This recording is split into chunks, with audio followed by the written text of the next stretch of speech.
Hi friends, இன்றைக்கி நம்ம சேலம் சமையலில் ராகி ஆனியன் பக்கோடா எப்படி பண்ணுறதுன்னு பார்ப்போம். வாங்க வீடியோக்குள்ளே போகலாம். வீடியோக்குள்ளே போகிறதுக்கு முன்னாடி இன்னும் நம்ம சேனல் நீங்கள் சப்ஸ்கிரைப் பண்ணாமல் இருந்தீங்கன்னா சப்ஸ்கிரைப் பட்டன் அழுத்திட்டு பக்கத்தில் இருக்க பெல் பட்டன் அழுத்திடுங்க. ஃபஸ்ட்டு ஒரு 5 மிளகா எடுத்துக்கோங்க. காஞ்ச மிளகா, ஒரு அரை கப்பு வேர்க்கடலை. இது நல்லா பவுடர் பண்ணி வச்சுக்கலாம். இந்த மாதிரி பவுடர் பண்ணி வச்சுக்கோங்க. அப்புறமா ஆனியன் எடுத்து, பெரிய ஆனியன் எடுத்துக்கிட்டு நல்லா ஸ்லைஸாக கட் பண்ணி வச்சுக்கோங்க. கட் பண்ணி இந்த மாதிரி பிரித்து வச்சுக்கோங்க. இப்போ நான் ஒரு 5 ஆனியன் எடுத்துருக்கிறேன், பெரிய ஆனியன்.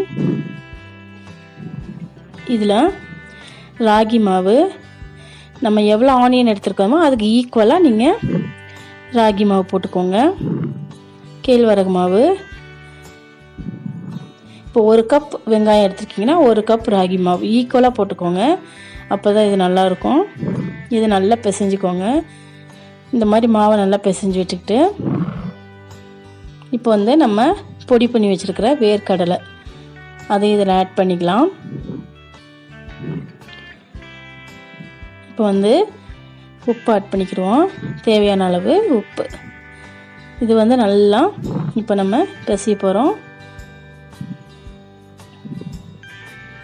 நம்ம எவ்வளோ நல்லா ஆனியனில் பிடிக்கிற மாதிரி பிசைகிறோமோ அந்த ஆனியன்லேயே கொஞ்சம் கொஞ்சம் தண்ணி வரும், அதுலேயே கொஞ்சம் ஒட்டும். அப்புறமா நம்ம தண்ணி லைட்டாக தொளிச்சிட்டு நம்ம பிசைஞ்சிக்கலாம்.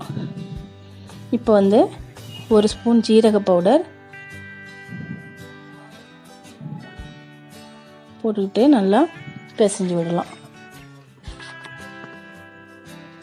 நல்லா பிசைஞ்சிக்கலாம்.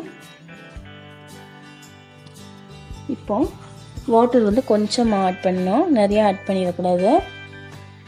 கொஞ்சமாக ஆட் பண்ணிக்கிட்டு கொஞ்சம் கொஞ்சமாக ஆட் பண்ணி நீங்கள் நல்லா பிசைய ஆரம்பிக்கலாம். இந்த மாதிரி இப்போ காரத்துக்கு நம்ம மிளகா போட்டிருக்கோம், காஞ்ச மிளகா அரைச்சிருக்கிறோம், அதனால் அதுவே காரமாக இருக்கும். அதனால் நீங்கள் தனியாக காரம்லாம் போட தேவையில்லை. நல்லா பிசைஞ்சு வச்சுக்கோங்க. இந்த மாதிரி பாருங்கள், இந்த மாதிரி பிசைஞ்சு வச்சுக்கோங்க. இப்போ கடாயில் எண்ணெய் வச்சுட்டு, எண்ணெய் நல்லா காஞ்சதும் தீ மீடியம் பண்ணிக்கோங்க. எண்ணெய் நல்லா காஞ்சதுக்கப்புறம் மீடியம் பண்ணிக்கோங்க. இப்போ நம்மளோட ரெடி பண்ணி வச்சுருக்கிற பக்கோடா மாவு எடுத்து இந்த மாதிரி பிரித்து போட்டுக்கோங்க.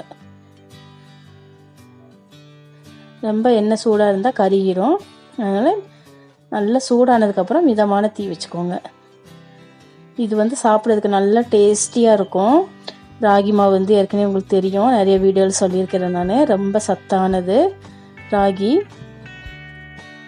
கேழ்வரகு மாவு.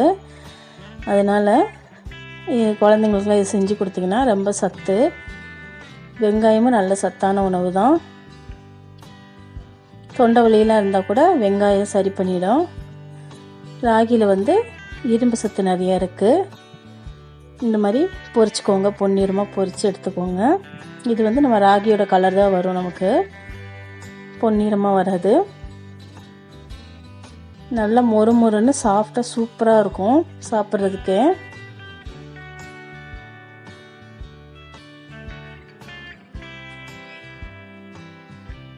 நம்ம வேர்க்கடலைலாம் போட்டிருக்கனால அது தனி டேஸ்ட் வரும். இந்த மாதிரி பொரித்து ஒரு பிளேட்டில் மாற்றிக்கலாம். பாருங்கள், நம்மளோட சுவையான ராகி ஆனியன் பக்கோடா ரெடி ஆயிடுச்சு. இதுக்கு நீங்கள் தேங்காய் சட்னி கூட வச்சு சாப்பிட்லாம், நல்ல டேஸ்ட்டாக இருக்கும். காம்பினேஷன் நல்லாயிருக்கும். இந்த ராகி ஆனியன் பக்கோடா உங்களுக்கு பிடிச்சிருக்குன்னு நினைக்கிறேன்.